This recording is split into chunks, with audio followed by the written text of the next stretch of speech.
See, I've been away from Canada for 15 years. I was working in Istanbul, Turkey in media, and now I'm back in Canada. I have my license, all the paperwork's back in place, but I want to know what's happened in the last 15 years. Do you think you can spend some time with me in the future to talk about that? Absolutely, man. I'd love to.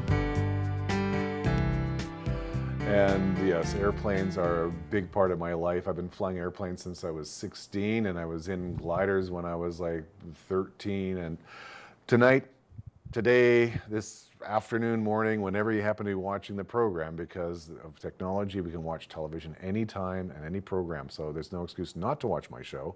Today I have Andreas on my show, and Andreas, welcome to the Crossroads. Thank you. Glad to be here. I'm really excited about, aviation, because it's been in my blood forever. Yep. And running into you at the Courtenay Air Park was really nice, and it's great to have you here. Thanks. Well, it was great chatting with you, and I'm hoping to tell you a little bit more about it. Okay, well, let's start with your background. How did you get involved in? When was your first ride in a plane? Do you want to go way back, or where do you want to start? Well, when did you decide to get into ultralight, say? Oh, ultralights. Yeah, okay. That's only after I got out of the Air Force. I flew in the Air Force. But if you go way back, I was 14 and I started flight training in Cessna 150s, as many people did. Okay. And then got into the forces and had the opportunity to fly some jets in the forces. Oh, yeah. And then got out of there because of an accident, and not an aviation accident, but and then got into the ultralight world. Okay. So you're like a fighter jet pilot then? I didn't know that. I should have maybe said before ultralights, but this is how it always works on the show. I like to, just sort of find a place where people are comfortable to talk about and their background. So aviation is obviously in your blood too then. Yeah, since I was 4 years old, that's all I ever wanted as a gift. Yeah. Airplanes. Airplanes, yeah. Yeah. And now, I know when we were chatting in the summertime, and unfortunately today, I'll just say to the audience that we were going to fly up from Courtenay to Campbell River. However, the weather outside today is just not friendly for any kind of VFR flights. So in an ultralight or a small plane, unless you're instrument rated, it's not going to happen. So back to the studio here now. Yeah. So when you're not flying, as pilots, what do we usually do when we're not flying and when it's the day we would like to fly? Well, there's several things. I mean, we do have simulators, right? Okay. Nowadays, everybody in their living room can have a pretty decent simulator. Or we're looking outside, looking skyward, wishing we were flying. Yep. Or we're out working on our airplane, or hanging out at the air park and doing some hangar talk. Yeah, and what we're doing right now, we're gonna talk. Now, I've been away from Canada for 15 years, and I'm back now, and you have some background, probably, maybe does it exceed 15 years of flying experience? Oh, yeah. Okay, so in the last 15 years, say since 2002, have there been dramatic changes in aviation, in aircraft, in... Absolutely, absolutely. So you may have heard about the light sport category that was created in the U.S. probably about, I don't know, 15 years ago now, maybe a little less, 12 years ago. Right. They designed a new category of aircraft that were a little bit lighter, and they made the requirements a little bit less stringent so that they could introduce new younger pilots to aviation, because the median age of pilots has been going up continuously, and young people generally have not been getting into aviation for recreational flying. It's been generally a career path. So they introduced this category, and now all these manufacturers have been producing these amazing go-fast aircraft that are reasonably priced, and the license to fly them is more easily obtainable. So that's kind of been the biggest change. Right. And in Canada, those aircraft generally fall into the advanced ultralight category. Right. And now, with $4,000 to $5,000, you can get your ultralight permit, and now you can fly these amazing aircraft. Wow. It's very exciting. I noticed one thing, and maybe I noticed that your aircraft has, as you know, I know CF, CG, is CI, is it? CI, yeah. CI, is that the designation for That is the ultralight? designation for ultralight. There used to be F was designating for ultralights, but I don't know how long ago they designated I as the. Okay, because I wasn't aware of that. Yeah, I yeah. didn't see that change. Yeah. And I usually pay close attention. Right. A lot of work I was doing overseas was involved in aviation safety training, Okay. actually. And there was, but it's mostly ICAO regulations and EASA regulations, which would be the European regulations. Right, so right. I wasn't always keeping up to date with everything here, although my license has been valid Sure. all these years. Yeah. It's, now you said something really interesting there about younger people flying. I've noticed that from the 70s onwards, there was a big bubble, and then that bubble sort of carried on to an older crowd, and then it's kind of like, you know, an occasional flyer, and there wasn't that sort of younger crowd. And that's back now, is it? Well, we're hoping to get it back, but the perception out there amongst the general population is that flying is for rich people, right? Yeah. If you own an airplane, you must be a millionaire, which is not necessarily the case. You know, ultralights are generally affordable. People have pickup trucks that are way more expensive than an ultralight. Yeah. Right. So it's the perception, and that's what we're trying to change. Right. So you know, I'm talking to groups of people. We do a Challenger rendezvous every year now, where people come across from Western Canada, and we talk about ultralights and you know the training involved and what we can do with them and all that kind of stuff. And it's about getting face to face with people and explaining. Oh, and they're like, oh, really? I never would have thought I could do that for that price, right?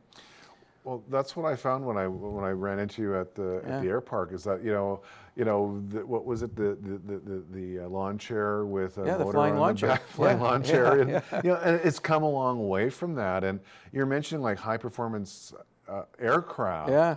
That what kind of speeds can you reach? Like, well, there's an ultralight out of Italy that it'll go close to 200 knots. 200 knots. Which is, you know, close to 300 kilometers per hour. Yeah. And it has an 1,100 nautical mile range. 1,100 nautical miles. Okay. So that you know, that's far beyond a Cessna 172. Yeah. You're up. You're way beyond. Oh. You know, you're in a real high performance aircraft. Wow. With leather seats and Italian styling. And, wow. Yeah. That's pretty cool. Don't ask the price. Don't ask the price? Okay, so you have to be a millionaire for that one, maybe. Well, maybe not a millionaire, but it's you know, it's in that 250,000 range. 250,000. Okay, there are cars for $250,000. Yeah. And there are campers. Yeah. You know, motorhomes for $250,000, and so you can in 200 nautical miles an hour. Yeah. How long does it take to get to Calgary then? Say, for example, You're gonna be there in under 3 hours. Yeah. So 2 hours probably. Yeah, a couple hours. Yeah. That's pretty. Yeah. You don't need the camper. You No. can fly over, and you can fly right down in the mountains too. Correct? Absolutely. And that's brilliant. It is, and it's fully aerobatic. And the U.S. not the U.S. Navy, the Italian Navy, is using them for training off their carriers. Really? Yeah. Wow. Yeah. The microtechnology is probably part of what's happened now, because in the old days a radio was this big and heavy, so now a radio is, you know, everything's super light, and carbon fiber is the big one. Yeah. These aircraft are 100% carbon fiber. Yeah. So that's what allows them to fall into the ultralight category, right? Because the materials are so light, and they can make them strong enough, so they can make an aircraft that, you know, fits into the 1,233 pounds gross weight category. That's really fascinating, because I've always, I remember years ago with hang gliding, people say, hey, have you tried hang gliding? I said, well, you know, I trained in gliders, there's a wheel, and I thought I wouldn't like find myself using my legs as landing gear. Right. And so it was never really a kind of a direction to go. Yeah. A friend of mine, I went up on a tandem paragliding flight one time. That was beautiful. Yeah. But I still kind of like the airplane around Sure. me, you know? It's like, that's Yeah. cool. Wow, you're just floating. There's the ground way Yeah. down there. There's your feet dangling. Yeah. There's 1,000 feet below you. Yeah, There's the exactly. ground. Yep. It's a very interesting experience. Yep. But still, I kind of like, there's that, you know, flight planning and everything else like that. What about weather? How is it pretty much similar to any other aircraft for weather, or do you have other certain things to watch out It for? is, and again, you know, ultralights span this category from the flying launch air all the way up to this high performance aircraft that we're talking about. And you know, you have to judge the weather based on your own capabilities, depending on how new a pilot you are, right? And the aircraft's capabilities. So you can't really kind of put ultralights into that. It's a kind of an umbrella term for a big range of aircraft. But yeah, it's very typical or similar to the Cessna world, right, in terms of weather. The only thing is that ultralights are not allowed to do VFR over the top. Right. Which is, you know, if you leave your destination and the route in between is cloud covered, you can fly over the cloud. And then if your destination is clear again, then you would descend into clear air. Right. That's called VFR over the top. And in ultralights, we are not allowed to do that, Right. Okay. unfortunately. Right. Are there any commercial applications that you can do? Can you be a commercial? Can you have a commercial license to fly ultralight? You cannot. And, no. No, Okay. unfortunately. Right. It's designed by Transport Canada as a recreational type of aircraft. Okay. And so the only way you can generate revenue in an ultralight is by instructing. Right. So Okay. you can't do aerial photography for money. You can't do surveying. You can't do wildlife patrol, that kind of thing. It's strictly. So it's strictly recreational. Yeah. Okay. Well, that's it's an interesting point. So now I'm learning a lot more of what's happened in Right. the last number Yeah. of years, because it's important. I know that here I brought this here. I'll put it to the camera because this is if you're a pilot, this is the book you need. That's correct. And you get this book too when you're ultralight then. Yep, same book. Same book? You just get a different sticker. Yeah. Okay. Right. So I've got, you know, I'm not going to show any close-ups there, but that's my pilot's licenses. Right. I have a gliding license. I have a private license as Right. well. Yep. And my opportunity was through the Air Cadets. Okay. And I got the scholarships. I got 2 Nice. scholarships. That's what this Oh, you book got your came powered from. through them. Yeah. Nice. And it was something that, as a teenager, I found it to be a really amazing thing. And I kind of just by fluke got into the cadets. Yeah. And my mom's friend's son was joining, and he said, "Hey, do you want to go check it out?" No, fine. There's nothing else Sure. nothing on TV. Right, right. Oops, except my show, mate. Wasn't on then. That wasn't on then, yeah. And so that was kind of, you know, what I did on Wednesday nights, Yeah. and then went through the scholarship program Yeah. and won the scholarship first year. So and then you must won have the been pretty second. good. So it was something to really have a certain amount of pride inside. Absolutely. And, you know, when most 16-year-olds are, you know, riding their bike down to the store, I Yeah. could actually go and fly an airplane. Yeah. When I was 17, Yeah. I could fly to another city. Yep. And, you know, a little bit of trivia, Yeah. I was a glider pilot. Yeah. 6 months later, I got my driver's license. Right. So I was a licensed to fly Nice. aircraft before I was licensed yeah. to drive a car. Well, we're just graduating a 16-year-old right now. Yeah. And his dad is a pilot in the forces, and he wants to be a fighter pilot. And he doesn't have his driver's license, but he'll have his pilot's license. And, you know, this guy is a sponge, right? Yeah. Everything you throw at him, That's great. he's just like, okay, give me more, give me more. It is. Now, you've been flying since you started training 14? Yeah, I started training when I was had just turned 16. yeah, But I'd been up in gliders with the cadets before, and they let you fly it, or, you know, fly a little bit. And what I find is that in my day-to-day life, yeah, that training is with me in everything I do. Mm-hmm. Is that unusual for me, or do you sort of, is it kind of in there? I think it depends on the type of person you are. Mm-hmm.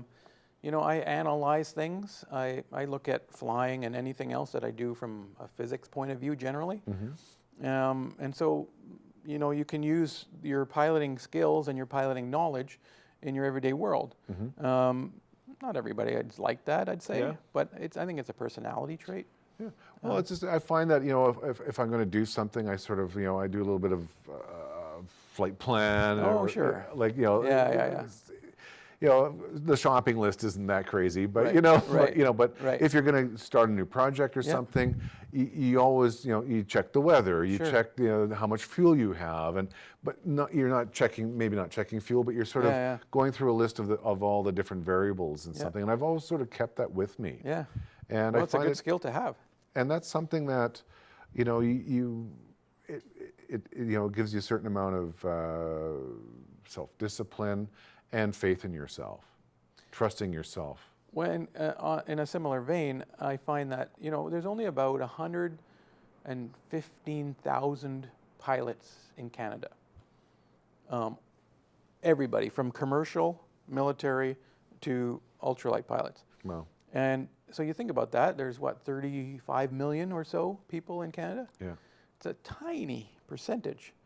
And so it's a privilege. I mean, Yeah. I can go from my house down to my hangar, get in my airplane, and go flying in, what, an hour.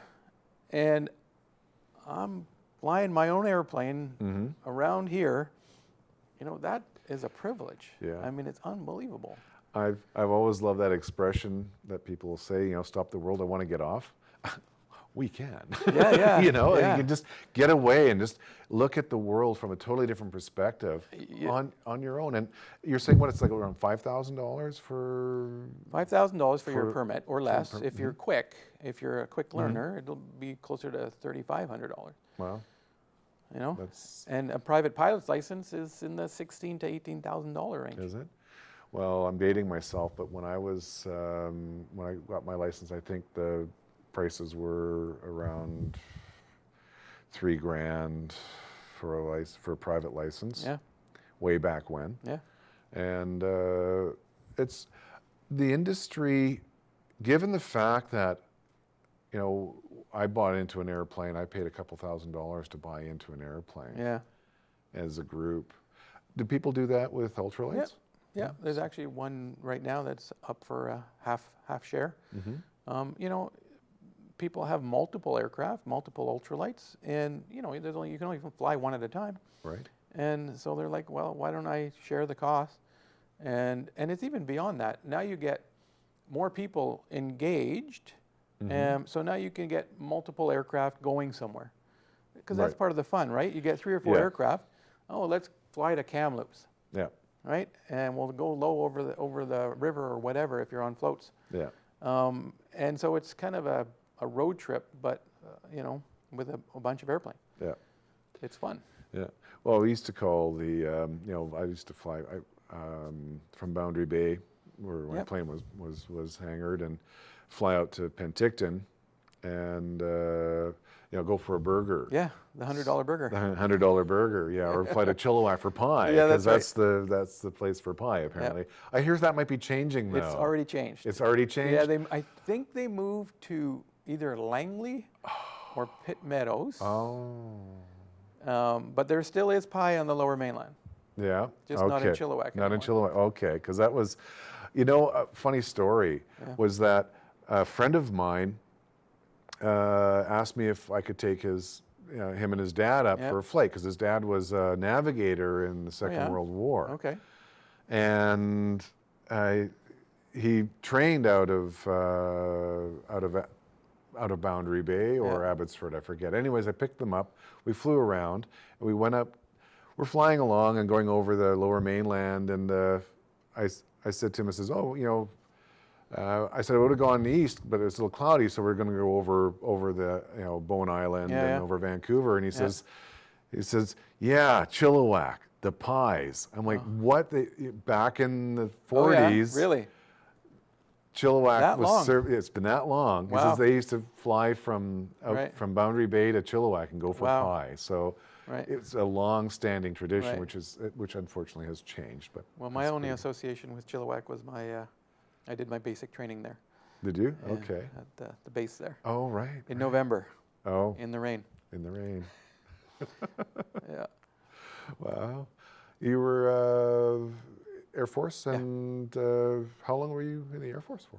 Unfortunately, only about 6 years. 6 years? Yeah. Yeah. Oh, yeah. And you enjoyed it? I did. I was living the dream. Yeah. Yeah. Great. A jet jockey. Wow. And that's a really, I've met pilots, Air Force pilots from all over the world when I was over in Turkey. Right. And a lot of the airline pilots, for example, Turkish Airlines was about 90% former. A lot of my buddies Force? are flying airlines now. Yeah. Yeah.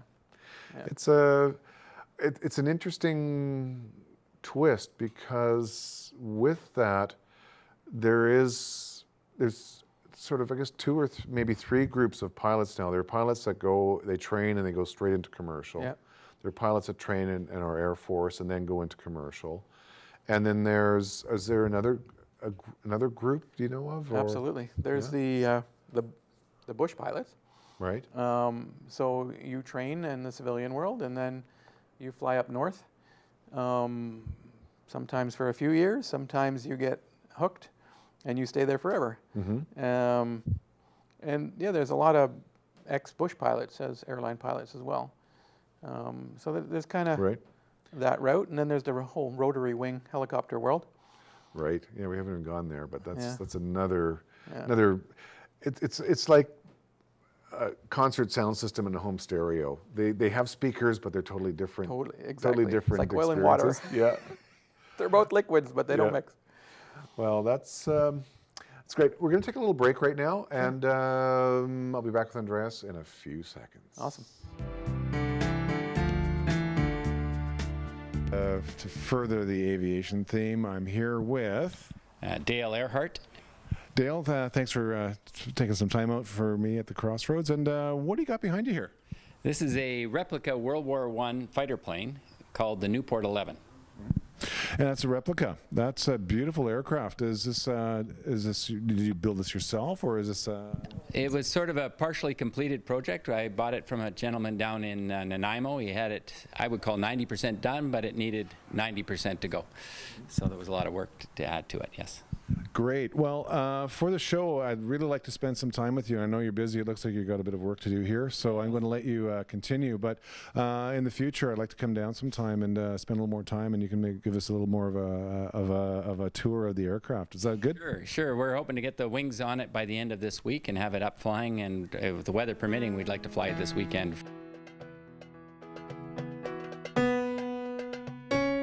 And we're back in the studio. It's a rainy day, and it is October. The show always airs at a different time, but when we filmed this, it was October, and it's really rainy outside. But it's warm in the studio, and Andreas is my guest here today, and we're talking about airplanes and flying. And back to the training now. I know when I trained in cadets, it was a 6-week. You got your pilot's license. Right. You went in. You already had done the ground school. You wrote the tests for the scholarship, so you already had it. Then but you still had to do it again. Sure. Officially, you had your medical. Yep.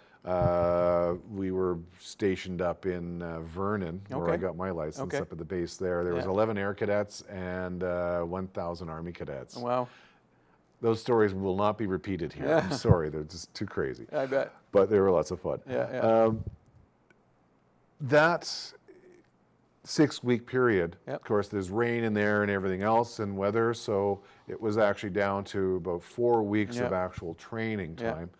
That was pretty compressed. What is a typical sort of for ultralight? What is a typical sort of range of time that you can do from the go crazy if you're to ab initio, like straight from zero, you don't know what a wing is before you get there. On average, I'd say it's about 4 to 6 months, depending on how much time you dedicate to it. On average, it's about 20 to 25 hours of flight training. 20, 25 hours, okay. And then we do a 30-hour ground school as well. Okay. So, but you know, I've done it in as little as 11 days. But that was up at a client's house, and he had his own private airstrip, and that's all we did every day for 11 days. Right. Some people have been at it now for 4 or 5 years. Yeah. And, you know, they do a few hours a year, and, you know, could take another 5 years. Yeah. So there's no sort of outside limit. So if you just want to casually go out there and when you scrape a few extra bucks together or cash in the pop cans, of course, it's, you can do it that way, but it's not the most efficient. Yeah. You know, and not the most cost effective, put it that way. Yeah. If you factor in 3 to 4 months, that's probably your best bang for the buck. 3-4 months, yeah. So you can do it in a season, a Totally. summer season. Yeah. Weather can be up to a certain point. Oh yeah. You know, what about high temperatures? I know, you know, aircraft, you know, the hotter the. Well, as you know, being a pilot, right, we have what's called density altitude. Right. And so the hotter it gets, the less performance we get out of our airplane. And so, yeah, it definitely could be a factor, right? Depending on the pilots, right? If you have 2 heavy pilots and full fuel, right? Well, maybe you're not going to be flying that day. Yeah. Okay. So generally in our region here, then you're doing pretty good because the density altitudes are usually pretty good. Yeah. We're always close to standard density. Yeah. We have great terrain, great sightseeing ability. So having a more regular regiment of flying keeps you fresh for the last flight. Absolutely. And so that's the thing. How many hours of dual do you need before you can solo? There's no actual minimum requirement. That's up to me. Right. Okay. When I say, yep, you're ready to go, and I generally have to encourage them to go solo. Not everyone, but everyone's a little nervous. I just actually soloed someone yesterday. Oh, yeah. And he did great, but he was quite nervous. Yeah. Right? Because it's one of the few things in life where once you take off, no one can help you. Yes. I'm on the radio, Yeah.